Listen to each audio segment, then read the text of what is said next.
réveil, merci d'être avec nous sur i24 News. Voici les titres à la une de l'actualité de ce vendredi. Tout d'abord, Manuel Valls sur le grill. Le Premier ministre était l'invité de l'émission des paroles et des actes hier soir sur France 2, volontariste et sur la défensive. Dans le même temps, le chef de l'exécutif a répété qu'il réformerait jusqu'au bout, jusqu'en 2017.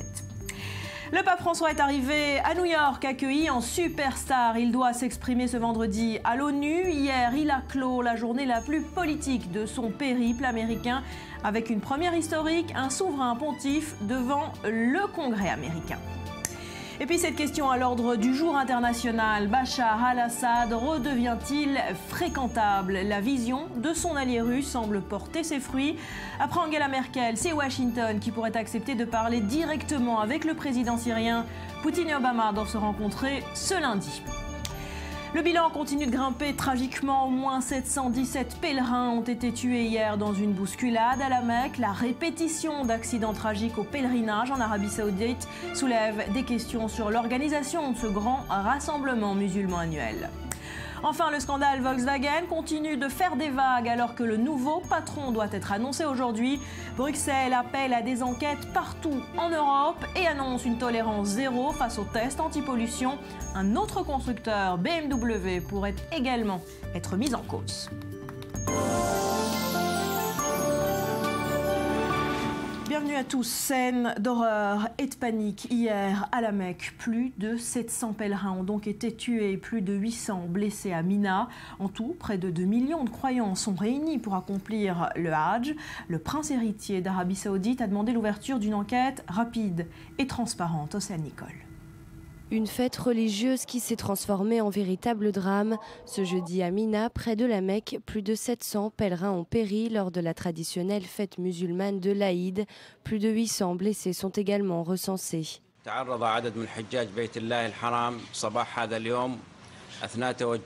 ce que je vois, voici les raisons apparentes de l'accident.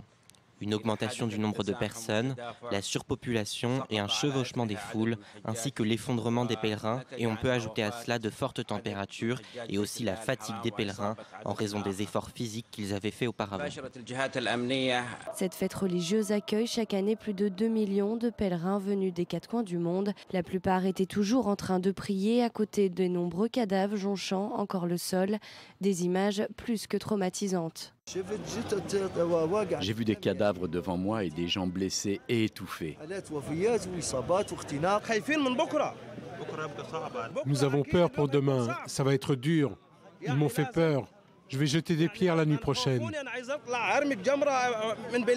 Et beaucoup ont exprimé leur émotion. Ban Ki-moon, le secrétaire général des Nations Unies, a évoqué en début de discours un drame tragique et même sentiment pour le pape François lors de sa messe à New York.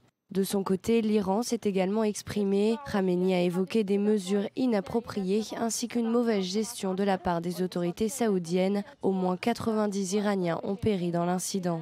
L'Arabie Saoudite a mobilisé plus de 200 ambulances et hélicoptères dans le cadre des opérations de secours. Les corps devraient être identifiés rapidement. La France a quant à elle instauré un numéro vert. Plus de 25 000 Français sont en effet partis à la Mecque pour ce traditionnel pèlerinage. En France, première grande interview de rentrée pour Manuel Valls. Hier soir, il a répondu aux questions des journalistes de France 2, invité de l'émission des paroles et des actes. Maurice, le chef du gouvernement, a d'abord passé 3 quarts d'heure sur la crise des migrants en Europe et en France. Oui, mais il faut d'abord situer le contexte de cette émission. Pour répondre aux questions de David Poujada sur France 2, Manuel Valls n'était pas seul, il était accompagné par 17 des membres de son gouvernement, mais pas seulement. Manuel Valls a aussi répondu aux questions de François Fillon, ex-locataire de Matignon, mais aussi candidat à la primaire de droite. Alors, vous l'avez dit, tous les sujets chauds ont été abordés, et en premier lieu, la question de l'accueil des réfugiés syriens en France. Regardez. France, c'est ça la question.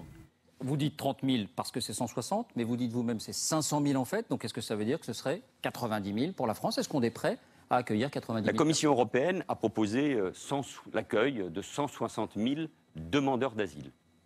Demandeurs d'asile, c'est-à-dire ceux qui fuient la guerre et la torture. Et la France, vous l'avez rappelé, a proposé d'en accueillir 30 000. Mais vous savez que ça ne sera pas plus? Ça ne sera pas plus, parce que je crois que...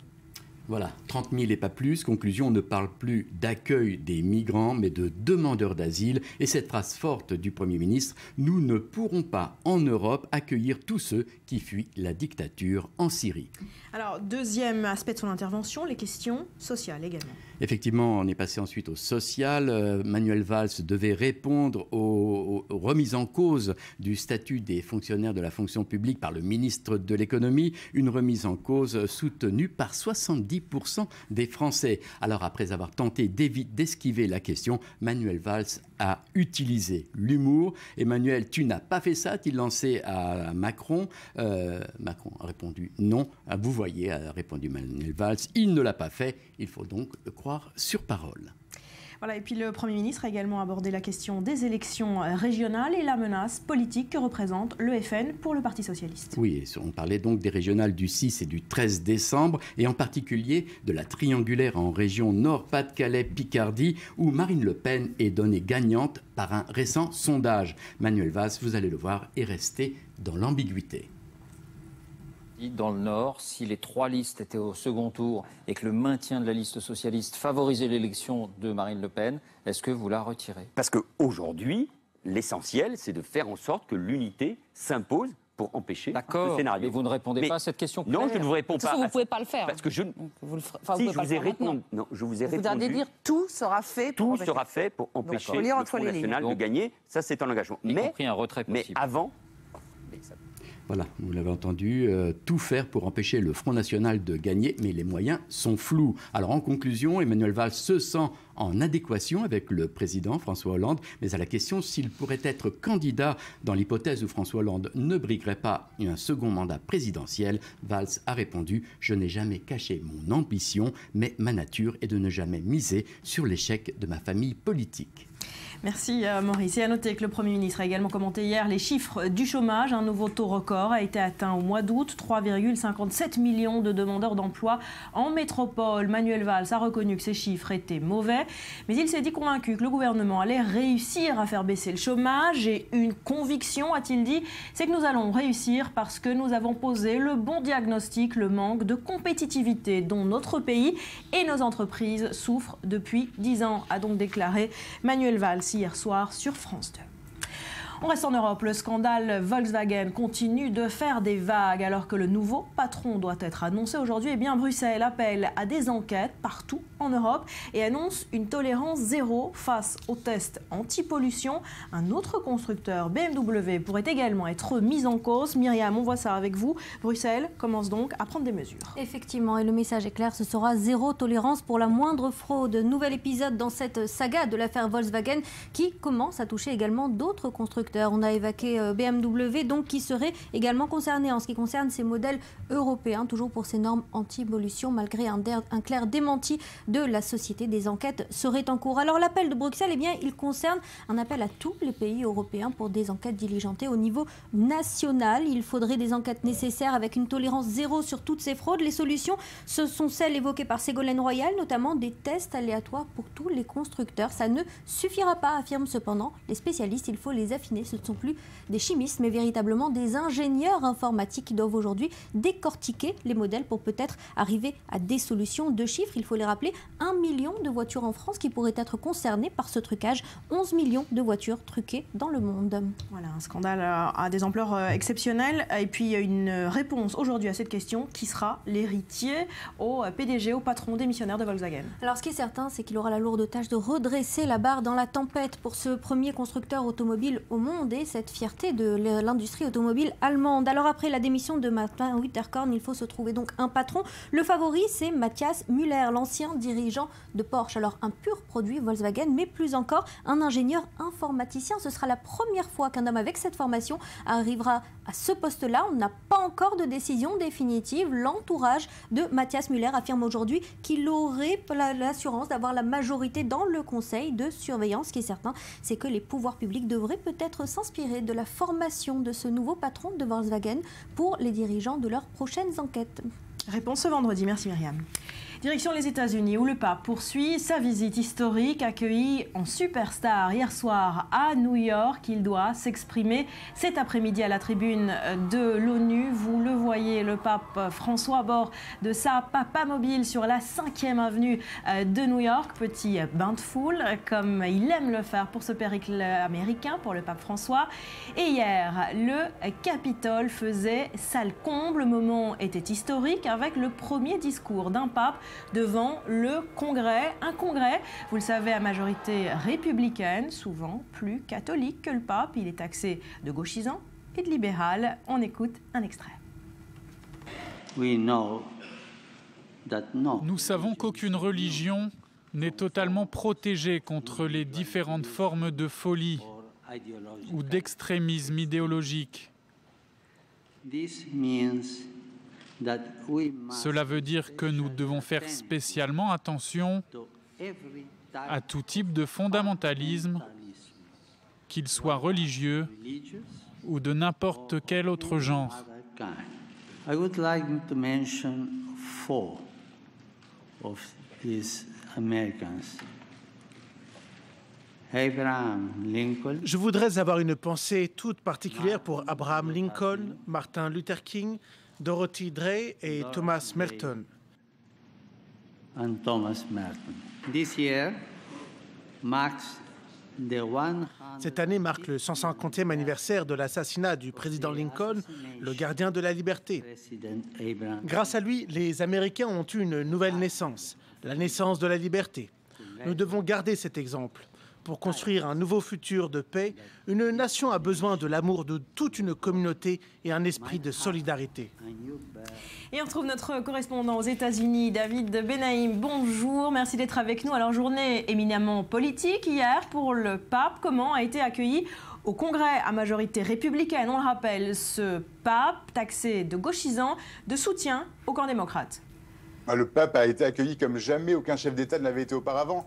Jamais le Capitole n'avait installé une tribune et un écran géant à l'extérieur afin de diffuser en direct le discours d'un invité des deux chambres du Congrès. C'est plutôt le genre d'installation prévue pour l'inauguration d'un président américain. À l'intérieur, durant son discours, François a été acclamé, applaudi, mais également parfois boudé par les représentants et sénateurs républicains lorsqu'il a dénoncé la peine de mort, les proliférations des armes à feu ou les dangers du réchauffement climatique sur notre planète. Mais les démocrates sont également sentis visés lorsque le pape a insisté sur les valeurs traditionnelles de la famille, dénonçant à demi-mot le mariage pour tous. De nombreux élus catholiques ont été très émus par contre par la présence du pape au Congrès. Ce fut le cas particulièrement pour John Boehner, le chef de file des Républicains, qui a fini en larmes dans les couloirs du Capitole à la fin du discours. Alors David, en tout pour cette visite américaine qui se clôt ce week-end, le pape doit prononcer 18 discours, dont 14 en espagnol. Est-ce qu'il parle le même langage de valeurs, cette fois de religion, que les catholiques américains qui représentent, on le rappelle, 21% de la population américaine, 51 millions de personnes? Le pape fait l'unanimité en ce qui concerne les valeurs d'humanisme, d'amour et de solidarité, quelle que soit la religion et la couleur politique ici. Par contre, certaines de ces idées et sa relative modernité divisent les évangélistes et les leaders de droite la plus dure lui reprochent de se prononcer sur des sujets qui, selon eux, ne devraient pas faire partie du discours de la part d'un leader religieux. Les médias conservateurs comme Fox News lui reprochent d'intervenir sur le réchauffement climatique et ses mots de tolérance envers la communauté homosexuelle ou encore sur le pardon accordé aux femmes qui se confessent après avoir subi un avortement. David, le pape est arrivé à New York, on l'a vu sur ces images, ce bain de foule sur la Fifth Avenue. Cet après-midi, il doit prononcer un discours à l'ONU, suivi par la rencontre mondiale des familles à Philadelphie samedi. Alors pour cette clôture en fanfare, des mesures de sécurité exceptionnelles ont été prises tant à New York qu'à Philadelphie. La ville de New York est dans un état de sécurité maximum. Jamais dans l'histoire des États-Unis, une telle machine avait été mise en place pour assumer la sécurité d'un seul homme. L'autre déploiement de forces exceptionnelles sont les forces médiatiques. Depuis le début de la semaine, la surcouverture par la presse de la visite du pape est un phénomène impressionnant à observer. Il est suivi en direct par toutes les télévisions, pas uniquement les chaînes Tout Info. Même les grands networks comme ABC ou CBS ont changé tous leurs programmes pour diffuser chaque décollage et atterrissage, chaque messe, chaque discours, rencontre. et ce jusqu'à ce que le pape François s'envole pour le Vatican dimanche, après sa dernière apparition américaine à Philadelphie. Merci beaucoup David Benaïm depuis New York. Et la visite du pape aux États-Unis a ranimé le débat, on l'a dit, sur de nombreux sujets chers aux catholiques américains. Ce pape, jugé trop libéral par une grande partie de la population, a remis sur le devant de la scène notamment la question de l'avortement. À 2 jours de son arrivée aux États-Unis, eh bien, les sénateurs avaient voté la possible suspension du budget du planning familial. Des Américaines ont alors décidé de protester en masse et sur Internet aussi. Betsabé, on revient avec vous sur cette campagne virale. Exactement. Alors, qui arrive donc en pleine visite papale et on connaît la position de l'Église sur ce sujet. D'ailleurs, Benoît XVI a récemment affirmé que les femmes qui avortaient méritaient le pardon, je cite, si elles exprimaient des remords. Bref, rien de tel pour souffler sur les braises du conservatisme américain. Alors, vous rajoutez à ça, effectivement, l'intention du Congrès de suspendre le budget du planning familial et vous vous retrouvez avec une campagne virale lancée par 3 copines avec ce hashtag « Shout your abortion », donc assumez, criez votre avortement, et puis ce message, justement, assumez-le, assumez votre avortement dans un pays donc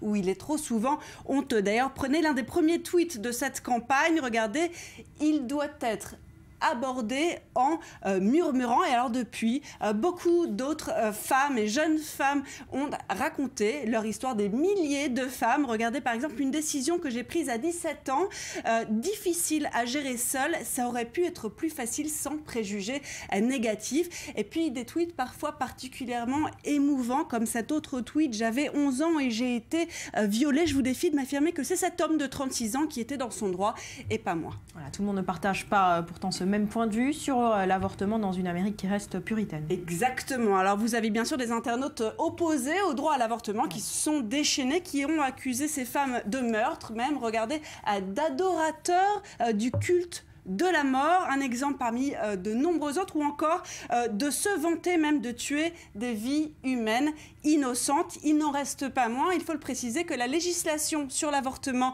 est depuis 1973 aux États-Unis l'une des plus souples au monde. Et on y comptabilise d'ailleurs plus d'1 million d'IVG chaque année. Merci Betsabé.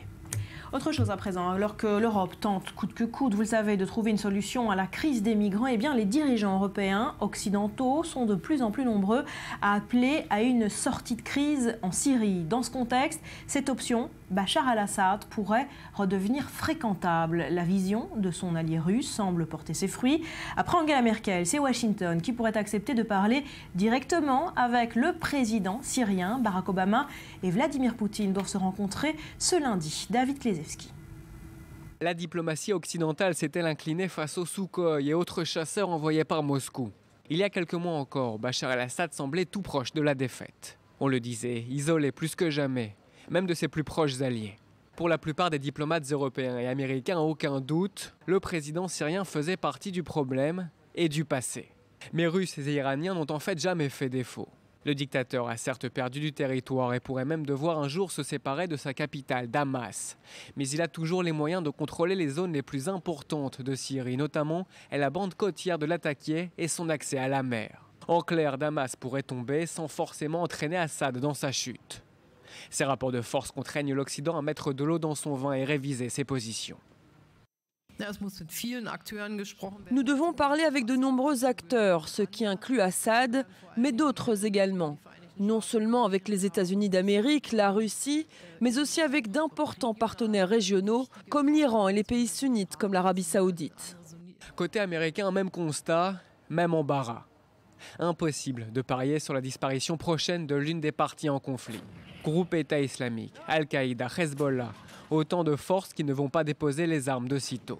Et puisqu'Assad aussi est encore là pour longtemps, il va bien falloir se coordonner avec les Russes pour entrevoir l'après-crise en Syrie. Évidemment, notre objectif demeure la destruction de l'État islamique, mais aussi un règlement politique en Syrie, ce que nous ne croyons pas pouvoir faire sur le long terme avec Assad. Mais nous essayons et nous cherchons des solutions afin de trouver un terrain d'entente. Concrètement, si vous voulez qu'un règlement politique soit obtenu, vous devez avoir des conversations avec les gens et vous avez besoin de trouver un terrain d'entente. Une certaine confusion se fait pourtant sentir dans plusieurs pays. En France, Manuel Valls a affirmé il y a 15 jours qu'aucun compromis n'était possible avec le président du régime syrien. Cette semaine, le président Hollande corrige le tir. tous ceux qui peuvent contribuer à trouver une solution politique en Syrie doivent être mis autour de la table. C'était le principe de ce qu'on appelait les conférences de Genève. Il y en a eu 2. Et moi, j'appelle à ce qu'une nouvelle conférence puisse permettre à tous les pays qui veulent que la paix revienne en Syrie d'y contribuer. La conférence de Genève 2 avait échoué, en partie parce que les Occidentaux et certains opposants syriens faisaient du départ d'Assad une condition préalable. La conférence de Genève 3, si elle a lieu, ne sera peut-être pas plus réussie, mais elle se déroulera en présence de Bachar el-Assad. Daniel Haïk, bonjour, merci d'être avec nous. Alors Vladimir Poutine, on l'a dit, a la même position depuis le début de cette guerre en Syrie, à savoir c'est Bachar al-Assad qui est le seul rempart aux djihadistes de Daesh. La nouveauté, c'est qu'il semble réussir à convaincre les Occidentaux. Voilà, effectivement, Bachar al-Assad, Vladimir Poutine a effectivement, depuis le début, joué la carte de Bachar el-Assad. Et ce qui est intéressant, c'est qu'il convainc les Occidentaux de suivre cette approche aujourd'hui. Et pas seulement les Occidentaux, il faut préciser aussi la Turquie. Alors comment? Il propose un plan en fait, qui instaurerait une coalition internationale américano-russe, avec aussi les Européens s'ils le souhaitent, qui lutterait contre Daesh dans un premier temps, instaurerait un cessez-le-feu, et puis ensuite permettrait aux Syriens eux-mêmes de décider s'il faut maintenir Bachar el-Assad ou non. Bachar el-Assad resterait au pouvoir provisoirement, et donc ensuite on pourrait confier aux Syriens le soin de régler leurs propres problèmes. Voilà, par des élections démocratiques. Alors, et éventuelles. C'est probablement de cela dont on va parler lundi dans la réunion importante entre Vladimir Poutine et Barack Obama. Alors Daniel, quel est l'élément pivot, le facteur déterminant qui a fait basculer les Européens, les Occidentaux? Alors on peut dire qu'il y a 2 éléments. D'abord, l'échec des frappes aériennes de la coalition occidentale, des Américains et des Européens. Et puis aussi, surtout, c'est le problème des migrants. D'une certaine manière, Vladimir Poutine vient dire vous pouvez continuer à gérer le problème des migrants avec les quotas dont on parle depuis plusieurs semaines. Moi, je vous propose de régler ce problème des migrants en restaurant le calme, en restaurant la paix en Syrie et en permettant justement à ces migrants syriens de revenir dans leur pays et de décider du sort de ce pays. C'est ce que je vous propose de faire. Suivez-moi. Et donc, c'est assez tentant de la part des Européens et des Américains de suivre cette proposition. Surtout, cela enlève une épine du pied de Barack Obama parce que cette coalition va permettre à Obama de ne pas envoyer des forces terrestres, ce qu'il ne souhaite pas. Et c'est Poutine et ses forces, on va dire, même limitées, qui feront le travail sur le terrain. Alors justement, pour finir, est-ce que cette reculade occidentale prouve finalement leur manque de vision sur cette guerre en Syrie, en particulier sur le Moyen-Orient de manière générale? Oui, l'Occident n'a jamais proposé de véritable réponse au problème syrien et d'une certaine manière, Vladimir Poutine vient mettre un miroir face aux yeux de l'Occident en disant voilà, moi je vous propose des solutions, ce ne sont peut-être pas les meilleures solutions, mais ce sont les moins pires, mais au moins ce sont des solutions. C'est une leçon de leadership que l'on n'a pas trouvée au cours des 3 dernières années du côté de Barack Obama. Merci Daniel. En Israël, nouveau vendredi sous tension à Jérusalem en cette période de fête religieuse. Dans le pays, la moindre étincelle pourrait être embrasée. La région, les forces de sécurité sont placées en état d'alerte maximum aujourd'hui encore, notamment sur l'esplanade des mosquées. Alors pour comprendre pourquoi ce lieu cristallise autant les violences, Mathias Inbar, vous vous êtes rendu sur place, en caméra cachée, on regarde et on en parle juste après. Sous protection rapprochée, voilà la manière dont ces juifs sont pris en charge à leur entrée sur le mont du Temple, l'esplanade des mosquées. Quelques policiers israéliens et surtout autant d'inspecteurs du Waqf, organisme jordanien qui contrôle les cultes musulmans de Jérusalem, que de fidèles juifs. Une visite d'ailleurs dénoncée par 95% du corps rabbinique en Israël et soutenue par des mouvements marqués très à droite de l'échiquier politique. Nous nous sommes volontairement écartés du groupe, ne portant aucune distinction religieuse, aucun cri ni insulte à notre encontre. Avant que les inspecteurs du Waqf nous interpellent, un premier nous demande si nous sommes touristes, avant qu'un deuxième insinue que nous faisons partie des services secrets intérieurs. Quelques questions plus tard, nous sommes invités à rejoindre le groupe de juifs religieux, non sans que notre présence soit immortalisée par plusieurs inspecteurs du Waqf et des Palestiniens. Ces derniers accusent les juifs de vouloir s'emparer des lieux et briser ainsi le statu quo. Un statu quo bafoué selon Mahmoud Abbas après une opération des forces de sécurité israéliennes dont la mosquée Al-Aqsa, à l'intérieur de laquelle ont été découverts blocs de pierre, feux d'artifice et explosifs artisanaux. Le président palestinien a dénoncé ce qu'il qualifie d'opération des pieds sales israéliens. Au vu de ces images, ces policiers étaient attendus, non pas par des musulmans pratiquants, mais par des dizaines de jeunes encagoulés.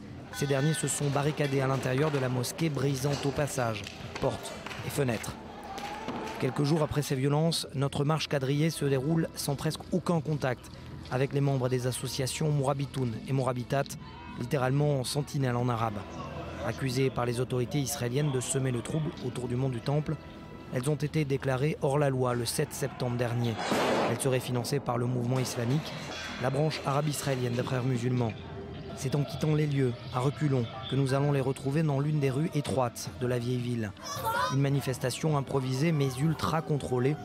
Tout le monde est verbalement attaqué, des policiers aux dirigeants israéliens. Ce jour-là, pas de violence physique. Le déploiement policier est impressionnant. Un autre jour de tension permanente s'achève dans la vieille ville de Jérusalem. Mathias Inbar, hier, après 10 jours de péripéties juridiques, Binyamin Netanyahou a finalement réussi à faire adopter une série de mesures contre les lanceurs de pierres. Oui, il aura fallu 3 rencontres du cabinet restreint de sécurité pour qu'ils tombent d'accord. En tout cas, à la grande majorité, Binyamin Netanyahou a proposé des mesures sécuritaires contre les lanceurs de pierres, cocktails Molotov et fusées traçantes. Je vous propose d'ailleurs d'écouter le Premier ministre israélien. Nous avons pris plusieurs mesures. Jusqu'à récemment, les policiers ouvraient le feu que lorsque leur vie était menacée. À partir de maintenant, ils seront autorisés à ouvrir le feu et savent qu'ils ont le droit de le faire lorsque la vie d'autrui est aussi en danger. Deuxièmement, nous avons décidé d'imposer des peines minimales de 4 ans de prison pour les adultes qui jettent des cocktails Molotov, des pierres ou d'autres objets mortels. Et ce, en plus de l'augmentation des amendes et de l'imposition des amendes minimales pour les mineurs et leurs parents. Ces décisions sont applicables à tous les citoyens et résidents d'Israël. Des mesures prises, Barbara, à la veille des fêtes des cabanes, des fêtes de Sukkot en Israël, où on le sait, plusieurs dizaines de milliers de personnes vont se rendre à Jérusalem et surtout dans la vieille ville de Jérusalem. Ils vont emprunter tous les accès et les artères autour de la capitale et donc il fallait que ces mesures soient prises. Cela permettra aussi d'assurer la sécurité et d'en dissuader certains, en tout cas au vu des mesures prises, des mesures très sévères à l'encontre des lanceurs de pierres. Voilà, des forces de sécurité sur le qui-vive pour les jours à venir dans la vieille ville. Revenons à votre reportage, vous nous montrez ces associations palestiniennes, Mourabitoun, Mourabitat. Qui sont-elles et pourquoi sont-elles dénoncées par Israël? Écoutez, j'ai été surpris d'ailleurs de voir qu'elles étaient beaucoup plus clairsemées, parsemées autour de ce mont du Temple à l'intérieur de ce reportage. Parce que la première fois, lorsque je m'y étais rendu, il y a un an, elles étaient présentes. Depuis, elles ont été mises hors la loi par le ministre de la Sécurité intérieure, Gilad Erdan. Elles ont été expulsées du mont du Temple et voire expulsées des alentours de Jérusalem. Qui sont-elles? Ce sont des associations financées par la branche islamique nord, par Raed Salar, qui est la branche israélienne des Frères musulmans, qui est rattachée directement au Hamas. Et donc, vous le voyez, une idéologie claire, c'est l'éradication propre et simple de l'État d'Israël. D'ailleurs, les slogans, lorsqu'on les entend, lorsqu'on s'y rapproche, c'est « Jérusalem n'est pas aux Juifs, mais aux Palestiniens. Les Palestiniens doivent maîtriser Jérusalem ». Et donc, clairement, lorsque vous entendez ces manifestations, on comprend pourquoi Israël a décidé de les placer hors la loi et qu'elle stigmatise les troubles à l'intérieur de Jérusalem. L'un de ces imams, d'ailleurs, a été expulsé de Jérusalem la semaine dernière. Pourquoi? À 8h30 précise, lorsque les personnes ayant moins de 40 ans étaient invitées à rester à la maison, il les a appelés à manifester et dans Jérusalem et à l'extérieur. Merci Mathias. On va se quitter pour un nouveau journal juste après. Comme tous les vendredis, on fera le tour de l'actu média de la semaine. Vous allez le voir, Maïtena Biraban jette un pavé dans la mare et crée la polémique avec une sortie fracassante sur le Front National. On parlera également de la publicité sur le service public, mais aussi de François Fillon qui boycotte Laurent Ruquier et de Luz qui annonce qu'il quitte la rédaction de Charlie Hebdo. Ce sera après un nouveau journal avec Eleanor Veil.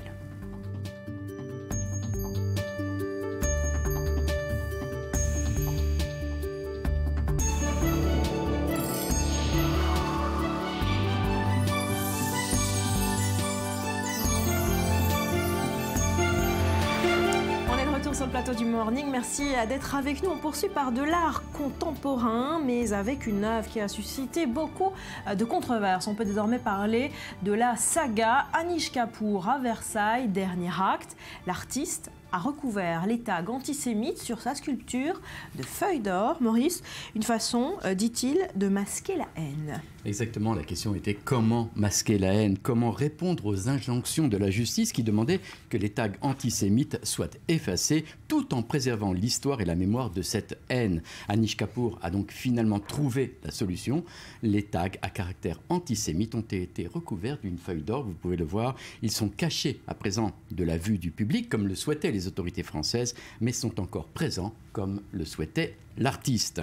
Alors, l'œuvre nommée par les Français le vagin de la reine, en raison de son caractère sexuel, on le rappelle, une trompe en acier rouillé de 60 mètres de long avec des pierres couleur sang, a été vandalisée 3 fois depuis juin, dont 2 fois ces dernières semaines. Elle a notamment été dégradée le 6 septembre dernier par des inscriptions à la peinture blanche dont le caractère antisémite est flagrant. Regardez, la SS a écrit « Sacrifice sanglant » et puis le 2e viol de la nation par l'activisme juif déviant, etc.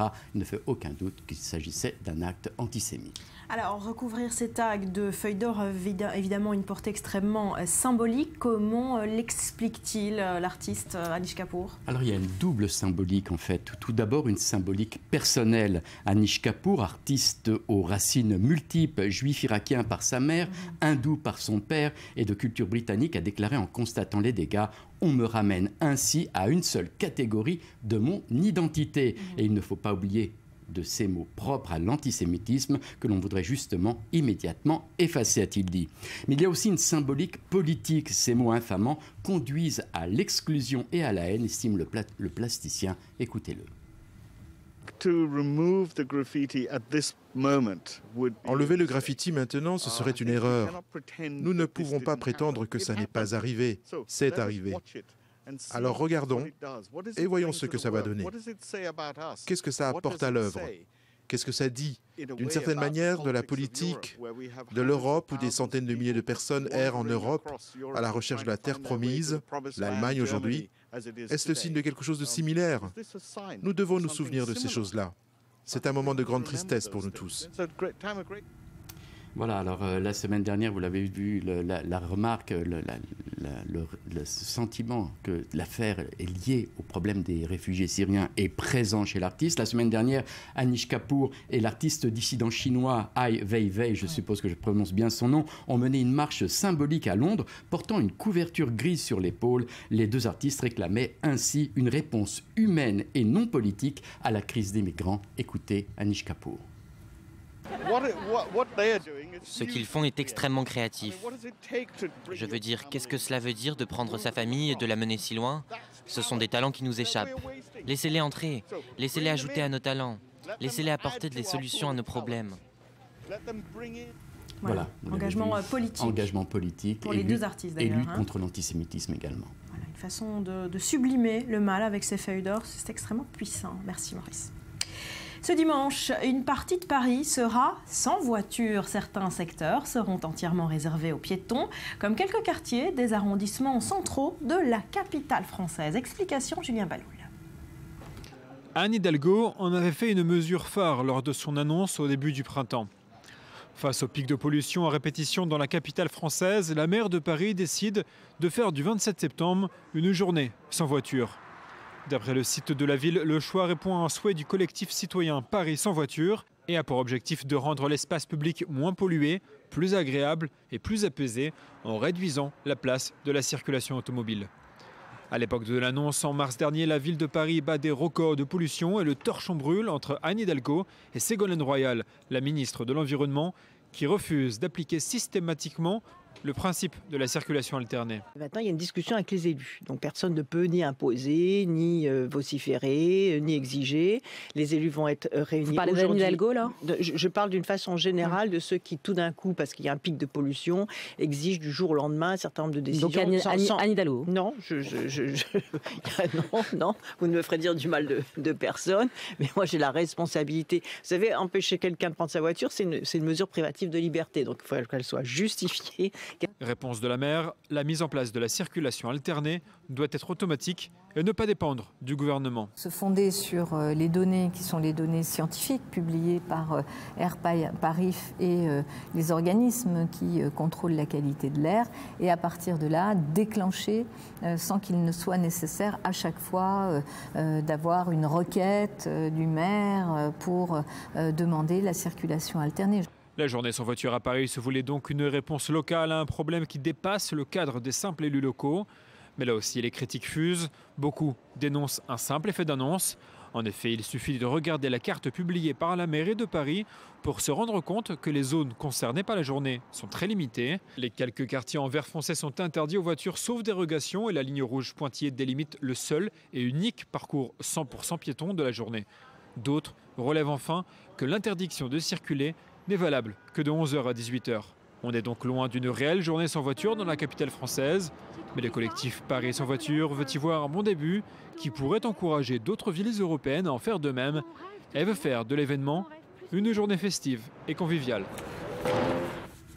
Autre chose à présent, si vous avez une petite fille, ça va sans doute vous intéresser. Alors après, la Barbie, et oui on parle Barbie ce matin, la Barbie qui parle, voici une Barbie d'un tout autre genre. Elle est normale, elle a des rondeurs, des boutons et même, nouveauté, ses menstruations. Betsabé, est-ce bien nécessaire?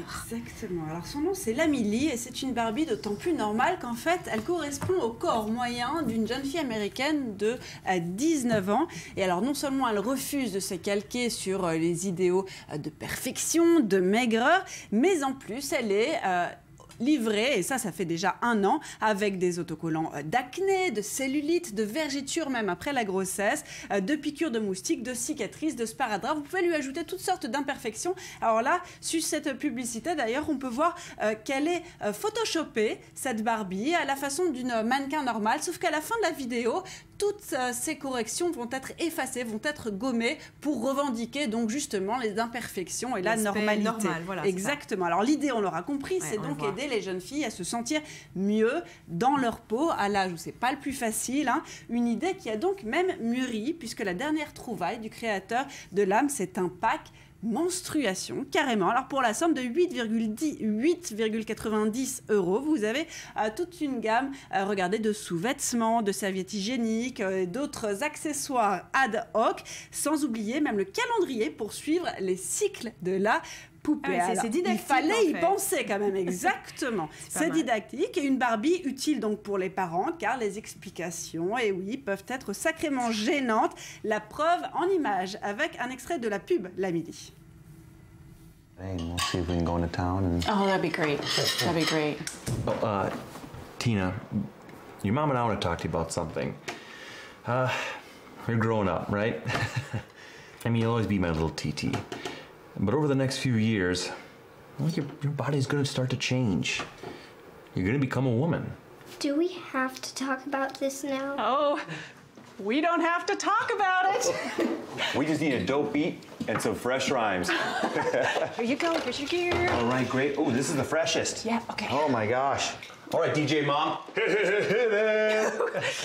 Oh, gotta switch it to CD. Oh. It's a little switch in the back. I didn't know where we were. Okay, all right. Oh, yeah. DJ Mom and MC Dad coming at ya.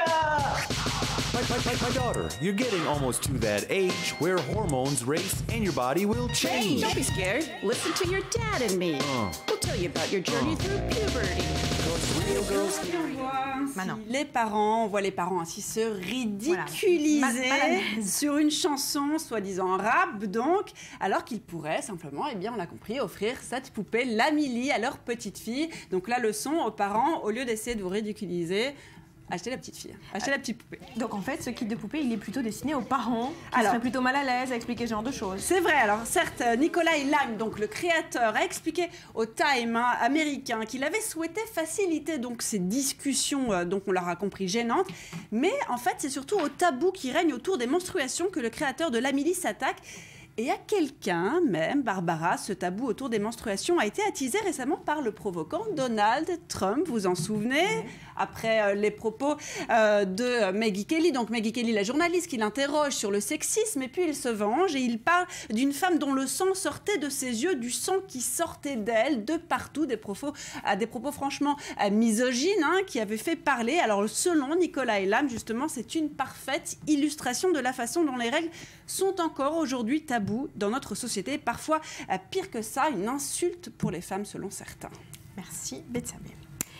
Et nous sommes vendredi, comme tous les vendredis, évidemment, on ne va pas s'en passer. On fait le tour de l'actu média de la semaine. Si vous avez loupé les infos médias, on fait le tour avec vous, Rudy. Et on démarre par la dernière info en date, le dérapage peut-être calculé de Maïtena Birabin hier. Oui, alors en tout cas, on se demande encore si c'est un dérapage ou non. En tout cas, ça s'est passé mercredi soir sur le plateau du Grand Journal qui peine sur ses audiences. Et à ce moment-là, Maïtena interviewe le pénaliste Éric Dupond-Moretti. Et là, beaucoup d'internautes ont pensé qu'on a assisté à un dérapage. Je vous laisse juger par vous-même.